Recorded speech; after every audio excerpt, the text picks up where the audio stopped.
Hi students, welcome to our channel PSC Chronicles.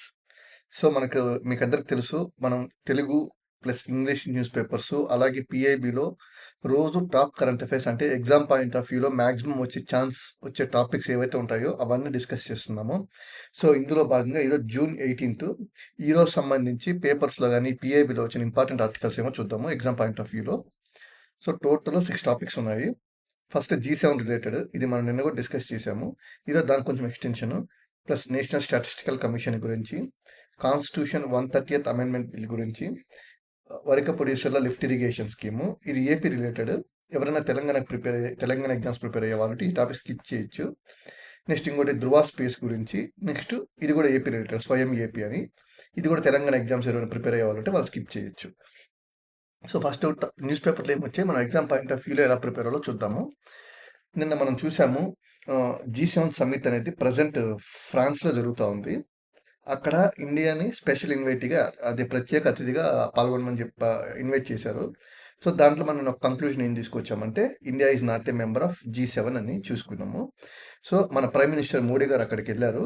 అక్కడికి వెళ్ళి ఒక ఇనిషియేటివ్ లాంచ్ చేయాలని చెప్పారు. ఒక ఇనిషియేటివ్ లాంచ్ చేశారు, ఇంపాక్ట్ అని చెప్పని.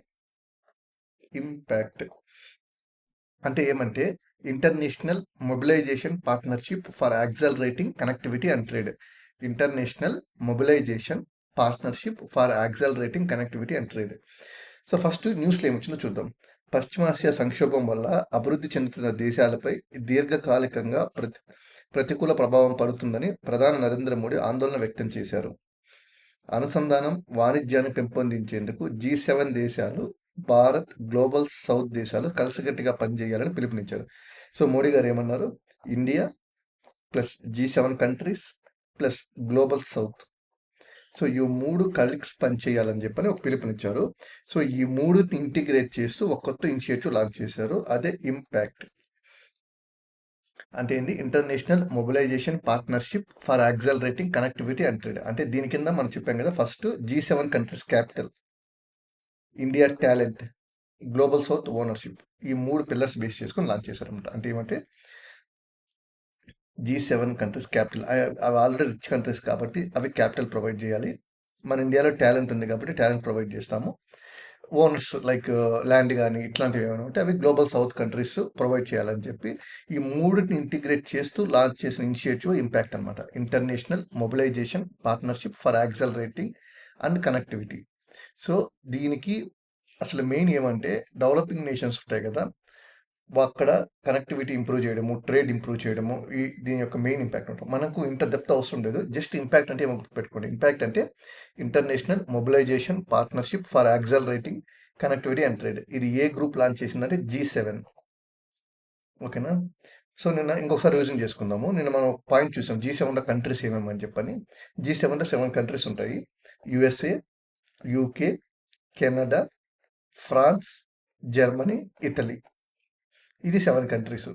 ఇవి important. India is not a member of G7 అనేది important. So year 52nd G7 summit ఎక్కడ జరిగిందంటే ఫ్రాన్స్లో జరిగింది. మన ప్రైమ్ మినిస్టర్ మోడీ గారు స్పెషల్ ఇన్వైటీగా వెళ్ళారు. అక్కడ ఒక ఇనిషియేటివ్ లాంచ్ చేశారు. ఆ ఇనిషియేటివ్ పేరే impact, international mobilisation partnership for accelerating connectivity and trade. దీని మెయిన్ బేసిస్ ఏమంటే, G7 countries plus India plus global సౌత్ని ఇంటిగ్రేట్ చేస్తూ లాంచ్ చేసిన ఇనిషియేటివ్ ఇంపాక్ట్ అనమాట. సో ఇది ఈ first topic. Next second topic చూద్దాము. ఇది ఇండియా రిలేటెడ్. పేపర్లో ఈనాడులో వచ్చిన ఆర్టికల్ ఏమంటే, నేషనల్ స్టాటిస్టికల్ కమిషన్ చైర్మన్గా సైబల్ చటోపాధ్యాయ. సో ఇది మన సిలబస్లో చూస్తే పర్సన్స్ ఇన్ న్యూస్ అని ఒక టాపిక్ ఉంటుంది అనమాట. సో దాని కింద వచ్చింది ఈ టాపిక్ అనమాట. ఇది గుర్తుపెట్టుకోండి. అంటే రీసెంట్గా మన ఎగ్జామ్లో డైరెక్ట్గా అడుగుతారు, ఏమనంటే నేషనల్ స్టాటిస్టికల్ కమిషన్ చైర్మన్గా ఎవరు ఎన్నికయ్యారంటే సైబల్ చటోపాధ్యాయ. సో న్యూస్లో ఏమి ఇచ్చారు, దేశంలో అన్ని ప్రధాన గణాంక కార్యకలాపాలకు అత్యున్నత సంస్థగా వ్యవహరించే నేషనల్ స్టాటిస్టికల్ కమిషన్ చైర్మన్గా సైబల్ చటోపాధ్యాయను ప్రభుత్వం నియమించింది. ఓకేనా. So national statistical commission chairman ఎవరు, సైబల్ చటోపాధ్యాయ. సో దీనికి కొంచెం బ్యాక్గ్రౌండ్ చూసుకుంటే, నేషనల్ స్టాటిస్టికల్ కమిషన్ అనేది 2006లో ఎస్టాబ్లిష్ చేశారు on the recommendations of Rangarajan commission. అంటే ఈ 2 పాయింట్స్ సరిపోతది ఇక్కడ. జనరల్‌గా ఎగ్జామ్ పాయింట్ ఆఫ్ వ్యూలో ఒక్కోసారి ఏమడుగుతారంటే, national statistical commission established on the recommendations of Rangarajan commission. Present chairman of national statistical commission Saibal Chattopadhyay. చాలా ఎగ్జామ్ పాయింట్ ఆఫ్ వ్యూ ఇది సరిపోతది. ఫర్ ఎగ్జాంపుల్ ఇక్కడ చూడండి క్వెషన్ చూడండి. The national statistical commission was set up on whose recommendation? Rangarajan commission. So next అంటే మీరు observe చేయండి, మనం ఒక టాపిక్‌కి ఎగ్జామ్ పాయింట్ ఆఫ్ వ్యూలో ఎంత అవసరమో అంతవరకు డిస్కస్ చేస్తున్నాము. ఎక్కువ ఎగ్జామ్ పాయింట్ ఆఫ్ వ్యూలో ఇర్రెలెవెంట్ టాపిక్స్ ఏం మనం డిస్కస్ చేయట్లేదు. సో నెక్స్ట్ టాపిక్ చూద్దాము. 130వ రాజ్యాంగ సవరణ బిల్లుకు విస్తృత మద్దతు. జేఏసీ చైర్మన్ అపారజిత సారంగి వెల్లడి. సో ఇక్కడ గుర్తుపెట్టుకోండి, ఇక్కడ బిల్ అన్నారు అంటే ఇది ఇంకా చట్టం కాలేదు, యాక్ట్ అవ్వలేదు, ఇంకా బిల్లు రూపంలోనే ఉంది. ఫస్ట్ పాయింట్ 130వ రాజ్యాంగ సవరణ బిల్లు. సో దీనికి మనం కొంచెం బ్యాక్గ్రౌండ్ చూస్తే, ఇంతకుముందు గవర్నమెంట్ ఒక బిల్ తీసుకొచ్చింది, 138th కాన్స్టిట్యూషనల్ అమెండ్మెంట్ బిల్ అని. దీని కింద ఏమంటే, ఎవరైనా చట్టసభల్లో ఉండే మినిస్టర్ కానీ, చట్టసభలో కదా ఎగ్జిక్యూటివ్లో ఉండే ప్రైమ్ మినిస్టర్ కానీ, చీఫ్ మినిస్టర్ కానీ, మినిస్టర్స్ కానీ, వాళ్ళు వరుసగా 30 రోజులు జైల్లో ఉంటే, ఏ నేరంలో అంటే 5 years శిక్ష పడే నేరాలలో జైలుకి వెళ్ళి 30 రోజులు కానీ వరుసగా ఉంటే, ఆటోమేటిక్గా ప్రైమ్ మినిస్టర్ కానీ, మినిస్టర్ కానీ, చీఫ్ మినిస్టర్ కానీ వాళ్ళు ఆటోమేటిక్గా రిమూవ్ అయిపోయినట్టు అనమాట. సో దీంట్లో ప్రొవిజన్స్ ఏమి ఇచ్చారంటే, for example if a minister is arrested and held in custody for 30 days, ఆ 30 days అయిపోయిన వెంటనే 31st day prime minister recommend చేయాలి, స్టేట్ లేదా చీఫ్ మినిస్టర్ రికమెండ్ చేయాలి, ఏమని ఆ మినిస్టర్ని తీసేసేయండి అని ప్రెసిడెంట్కి కానీ గవర్నర్కి కానీ. ఒకవేళ ప్రైమ్ మినిస్టర్ కానీ చీఫ్ మినిస్టర్ కానీ రికమెండ్ చేయకపోయినా కూడా 31st day ఆటోమేటిక్గా ఆయన మినిస్టర్షిప్ టర్మినేట్ అయిపోతుంది అనమాట. ఓకేనా? సో అలాంటి రాజ్యాంగ సవరణ తీసుకొచ్చింది 130th కాన్స్టిట్యూషనల్ అమెండ్మెంట్ బిల్. కానీ ఈ బిల్ ఇంకా పాస్ అవ్వలేదు. దీన్ని జాయింట్ పార్లమెంటరీ కమిటీకి పంపించారు, జేపీసీకి. ఇంకా డిస్కషన్ నడుస్తుంది అన్నమాట దానికి సంబంధించిన ఆర్టికల్ ఇది. సో ఇక్కడ గుర్తుపెట్టుకోవాల్సింది ఏమంటే, 130th constitutional amendment bill mandates automatic removal or resignation of prime minister, chief minister and union state ministers if they are arrested and held in custody for 30 consecutive days.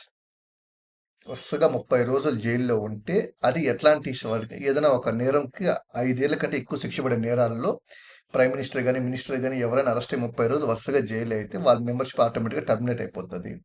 అలాంటి లా తీసుకొచ్చింది 131 రాజ్యాంగ సవరణ. ఈ bill ఇంకా act అవ్వలేదు, present joint parliamentary కమిటీలో ఉందన్నమాట ఇది. సో ఇది ఒకసారి గుర్తుపెట్టుకోండి, జస్ట్ డేస్ గుర్తుపెట్టుకోండి సరిపోతుంది. 30 consecutive days, 5 years శిక్ష పడింది దానికని.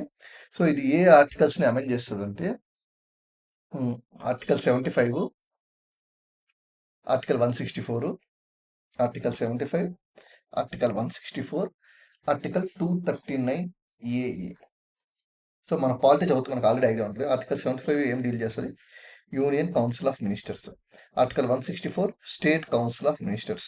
239 ఢిల్లీ మినిస్టర్స్, ఢిల్లీకి సంబంధించిన మినిస్టర్స్. సో ఇది బ్యాక్గ్రౌండ్ అనమాట. సో ఈ ఆర్టికల్స్ గుర్తుపెట్టుకుంది, ఆర్టికల్ 75, ఆర్టికల్ 164, ఆర్టికల్ 239. ఈ 3 ఆర్టికల్స్ కూడా అమెండ్ అవుతాయి వన్స్ అది యాక్ట్ అవుతాయి. ప్రజెంట్ అయితే ఏ కాన్స్టిట్యూషనల్ అమెండ్మెంట్ బిల్ ప్రపోజ్ చేసింది, ఈ విధంగా డైరెక్ట్గా క్వశ్చన్ అడగచ్చు. దానికి answer 130th constitutional amendment bill. ఓకేనా? సో నెక్స్ట్ టాపిక్ చూద్దాము. ఇది ఏపీ రిలేటెడ్. తెలంగాణకి ఎగ్జామ్కి ఎవరైనా ప్రిపేర్ అవుతున్నా ఈ టాపిక్ స్కిప్ చేయండి. న్యూస్లో ఈనాడులో వచ్చింది ఏమంటే, వరకపూడెసల ఎత్తిపోతల భూసేకరణకు ₹63 కోట్లు గవర్నమెంట్ మంజూరు చేసిందనమాట. మనకు ఇది అవసరం లేదు ఎగ్జామ్ పాయింట్ ఆఫ్ వ్యూలో. మనకి ఇట్లా లిఫ్ట్ ఇరిగేషన్ స్కీమ్స్ వచ్చినప్పుడు మనం నేర్చుకోవాల్సింది ఏమంటే, ఫస్ట్ అది ఏ రివర్ పైన ఉంది, దానివల్ల బెనిఫిట్స్ ఏమి అని చెప్పి. సో వరకపూడెసల లిఫ్ట్ ఇరిగేషన్ స్కీమ్ అనేది పల్నాడు డిస్టిక్లో కన్స్ట్రక్ట్ చేస్తున్నారు. పల్నాడు డిస్టిక్ పేరు గుర్తుపెట్టుకోండి. దీని మెయిన్ ఆబ్జెక్టివ్ ఏమంటే, వరికపూడి వాగు అని ఒక రివర్ ఉంది, అది కృష్ణా రివర్కి ట్రిబ్యూటరీ అనమాట. వాగు కృష్ణా రివర్కి ట్రిబ్యూటరీ. దాని నుంచి వాటర్ను లిఫ్ట్ చేయడం అంతే. అందుకని దాని పేరు వరకపూడేసులో lift irrigation scheme. So first point ఏంది, ఎక్కడుంది ఈ లిఫ్ట్ ఇరిగేషన్ స్కీమ్? పల్నాడు డిస్టిక్లో ఉంది. దీని మెయిన్ ఏమంటే, వరకపూడేసుల వాగు స్ట్రీమ్ అది కృష్ణా రివర్కి ట్రిబ్యూటరీ, దాని నుంచి వాటర్ని లిఫ్ట్ చేయడం. లిఫ్ట్ చేసి మనకు పల్నాడు కొంచెం డ్రాట్ కండిషన్స్ ఉంటాయి కదా, సో అక్కడ ఇరిగేషన్కి తీసుకురావడము దాని మెయిన్ ఎయిమ్ అనమాట. అంతే, ఇవి సరిపోతుంది. ఎక్కడ ఉందంటే, ఫస్ట్ స్కీమ్ పేరు ఏం పేరు? వరకపూడేసులో లిఫ్ట్ ఇరిగేషన్ స్కీమ్. దేని దగ్గర కడుతున్నారంటే, వరకపూడేసులో ఒక వాగు స్ట్రీమ్ దగ్గర. అది దేనికి ట్రిబ్యూటరీ అంటే కృష్ణా రివర్కి. సో దాని మెయిన్ ఆబ్జెక్టివ్ ఏమంటే lift water from the Varakapudi వాగు స్ట్రీమ్. సో ఇది సరిపోతుంది అనమాట. సో దీనివల్ల ఎంత ఇరిగేషన్ వస్తుంది, ఎంత ఏమనేది వన్స్ ప్రాజెక్ట్ కంప్లీట్ అయితే అప్పుడు ఎగ్జామ్ పాయింట్ ఆఫ్ వ్యూ అప్పుడు చూసుకుని సరిపోతుంది. ప్రజెంట్ అయితే ఎక్కడ ఉంది, ఏ రివర్ ఏమైనా సరిపోతుంది. ఫర్ ఎగ్జాంపుల్ ఇది చూడండి, వరకపూడి అసలు lift irrigation scheme is associated which district in Andhra Pradesh, Palnadu. So A river tributary అంటే కృష్ణ రివర్, సరిపోతుంది. సో నెక్స్ట్ టాపిక్ చూద్దాము. ఐఎస్ఐతో ధృవ స్పేస్ భాగస్వామ్యం. ఐఎస్ఐ అని ఒక ఫిన్లాండ్ ఆర్గనైజేషన్ ఉంది. దాంట్లో ధృవ స్పేస్ అని ఒక స్టార్టప్ ఒక అగ్రిమెంట్ చేసుకుంటాం. మనకు ఈ అగ్రిమెంట్ ఏంది ఇది అనేది ఏం అవసరం లేదు. మనకు ఎగ్జామ్ పాయింట్ ఆఫ్ వ్యూలో ఏమంటే ధృవ స్పేస్ ఈ మధ్య న్యూస్లో ఉంది. ఎందుకంటే మనకు ఇండియన్ గవర్నమెంట్ ఒక స్కీమ్ ఉంది, ఆర్డిఐ స్కీమ్ అని, research development and innovation scheme అని చెప్పి. అంటే మనకు తెలుసు మన ప్రైవేట్ సెక్టర్లో ఎక్కువ పార్టిసిపేషన్ లేదు R&Dలో అని చెప్పి, దాన్ని ఇంప్రూవ్ చేయాలని చెప్పి రీసెర్చ్ డిఫెన్స్ ఇన్నోవేషన్ స్కీమ్ అని లాంచ్ చేశారనమాట, 1 lakh crore రూపీస్తో. సో ఆ స్కీమ్ కింద ఈ స్టార్టప్ సెలెక్ట్ అయింది, ధృవ స్పేస్. హైదరాబాద్ బేస్డ్ స్టార్టప్ ఇది, ధృవ స్పేస్. సో దేనికి స్టార్ట్ అయిందంటే ఇది ఒకటి ప్రాజెక్ట్ గరుడ అనొచ్చు. ఈ ప్రాజెక్ట్ డెవలప్ చేస్తాం ధృవ స్పేస్. దీని కింద ఏమంటే 500 kg కమ్యూనికేషన్ శాటిలైట్స్ డెవలప్ చేస్తుంది అనమాట. సో అందుకు ఈ ప్రాజెక్ట్ గరుడు సెలెక్ట్ అయింది ఆర్డిఐ స్కీమ్ కింద, research development and innovation scheme కింద సెలెక్ట్ అయింది.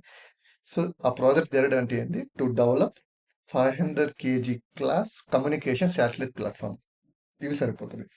సో ధృవ స్పేస్ అనేది హైదరాబాద్ బేస్డ్ స్టార్టప్. అది డెవలప్ చేస్తున్న ప్రాజెక్ట్ పేరు ప్రాజెక్ట్ గరుడ. ఈ ప్రాజెక్టు సెంట్రల్ గవర్నమెంట్ ఆర్డిఐ స్కీమ్ కింద సెలెక్ట్ అయింది, research development and innovation scheme. ఈ స్కీమ్ యొక్క మెయిన్ ఆబ్జెక్టివ్ ఏమంటే రీసెర్చ్ అండ్ డెవలప్మెంట్లో ప్రైవేట్ సెక్టర్ యొక్క పార్టిసిపేషన్ పెంపొందించడం. ఓకేనా. సో నెక్స్ట్ టాపిక్ చూద్దాము. ఇది ఏపీ రిలేటెడ్. స్వయం ఏపీ బ్రాండ్తో 60 ఉత్పత్తులు. సో ఫస్ట్ న్యూస్ ఏమిటో చూద్దాం. ఇన్నాళ్ళు ఓ ఊరికో 2 ఊరికో పరిమితమైన డ్వాక్రా ఉత్పత్తి విక్రయాలు రాష్ట్ర సరిహద్దు దాటి దేశ విదేశాలకు విస్తరించున్నాయి. డ్వాక్రా చరిత్రలో తొలిసారిగా స్వయం ఏపీ బ్రాండ్ పేరుతో ప్రభుత్వం వీటిని మార్కెటింగ్ చేయనుంది. సో మనం గుర్తుపెట్టుకోవాల్సింది ఏమంటే అసలు స్వయం ఏపీ అంటే ఏమంటే, ఈ మధ్య మన ఆంధ్రప్రదేశ్ చీఫ్ మినిస్టర్ నారా చంద్రబాబు నాయుడు గారు డ్వాక్రా ద్వారా అంటే డ్వాక్రా గ్రూప్స్ తెలుసు కదా, వాళ్ళు కొన్ని ఉత్పత్తులు అవి కూడా మ్యానుఫ్యాక్చర్ చేస్తూ ఉంటారు. వాటిని కమర్షియలైజ్ చేసేకి ఒక బ్రాండింగ్ నేమ్ ఇవ్వాలని వాటికి ఇచ్చిన బ్రాండ్ పేరే స్వయం ఏపీ. సో స్వయం ఏపీ అంటే ఏమంటే డ్వాక్రా ప్రొడక్ట్స్ అంటే మనకు బ్రాండింగ్ చేసేకి ఒక నేమ్ పెట్టాలని చెప్పి స్వయం ఏపీ అని పెట్టారు. స్వయం ఏపీ డ్వాక్రా ప్రొడక్ట్స్కి ఇచ్చిన బ్రాండ్ నేమ్ అనమాట. ఫస్ట్ పాయింట్ అది. నెక్స్ట్ అసలు డ్వాక్రా అంటే ఏమో చూద్దాము. జనరల్గా డ్వాక్రా అంటే ఏంటి, మనకు full form development of women and children in rural areas. Development of women and children in rural areas. ఇది ఎప్పుడు లాంచ్ చేశారంటే 1982-83 టైంలో లాంచ్ చేశారు. సో దీని కింద ఏముంటారు, గ్రూప్ ఆఫ్ మెంబర్స్ ఉంటారు, అవన్నీ కూడా మీకు తెలుసు, అవసరం లేదు. కానీ ఇక్కడ గుర్తుపెట్టుకోవాల్సింది ఏమంటే ఎవరు ఇంప్లిమెంట్ డ్వాక్రా గ్రూప్స్ అంటే ఎవరు సూపర్విజన్లో ఉంటారు అంటే సెర్ప్ అంటారు. ఓకే, మనకు తెలుసు ఆల్రెడీ ఎకనామిక్ సర్వేలు కూడా వస్తుంది సెర్ప్ మెప్మా అని చెప్పని, అది ఒక్కసారి చూసుకుంటే అది కూడా ఇంపార్టెంట్ ఎగ్జామ్ పాయింట్ ఆఫ్ వ్యూలో. సో ఈరోజు న్యూస్లో గుర్తుపెట్టుకోవాల్సింది ఇది ఒకే ఒక పేరు ఏమంటే స్వయం ఏపీ. స్వయం ఏపీ దేని రిలేటెడ్ అంటే డ్వాక్రా ప్రోడక్ట్ రిలేటెడ్ స్వయం ఏపీ. సో డ్వాక్రా అంటే ఏంటి, development of women and children in rural areas. అంటే వాళ్ళ సెల్ఫ్ హెల్ప్ గ్రూప్స్గా ఆర్గనైజ్ చేసి వాళ్ళకి ఎంపవర్ చేయడము ఈ డ్వాక్రా యొక్క మెయిన్ ఉద్దేశం. ఇది ఎవరి కింద సెర్ప్ దీన్ని వీళ్ళ కింద పనిచేస్తారు అనమాట. సో నెక్స్ట్ లాస్ట్ టాపిక్ చూద్దాం. ఈరోజు లాస్ట్ టాపిక్. సో అయిపోయినా ఈరోజు. సో ఇది ఈరోజు సంబంధించిన టాపిక్స్. టోటల్ 6 టాపిక్స్ డిస్కస్ చేశాము. G7 రిలేటెడ్ ఇంపాక్ట్ ఒకటి, 130th కాన్స్టిట్యూషన్ అమెండ్మెంట్ బిల్ ఒకటి, నేషనల్ స్టాటిస్టికల్ కమిషన్ సంబంధించింది ఒకటి, స్వయం బ్రాండ్ ఒకటి. సో ఇవి ఈరోజు డిస్కస్ చేశాము. ఒక్కసారి రివిజన్ చేసుకోండి. ఆల్రెడీ మన వెబ్సైట్లో కూడా పోస్ట్ అయ్యాయి ఈ టాపిక్స్ అన్ని కూడా. ఒక్కసారి అక్కడ వెళ్ళి రివిజన్ చేసుకోండి, కొద్దిగా హెల్ప్ అవుతుంది. So we will meet tomorrow. So ఒకటి అబ్జర్వ్ చేయండి, మనం ఏదైతే ఎగ్జామ్ పాయింట్ ఆఫ్ వ్యూకి హెల్ప్ అవుతుందో అది మటుకే డిస్కస్ చేస్తున్నాం, అంతకుమించి ఎక్స్ట్రా డిస్కస్ చేయట్లేదు. సో మీరు కూడా ఒకసారి బాగా రివిజన్ చేసుకుంటే సరిపోతుంది. మనం ఎప్పుడు వచ్చినా కూడా రాయొచ్చు. So prepare well, all the best, will meet tomorrow. Thank you.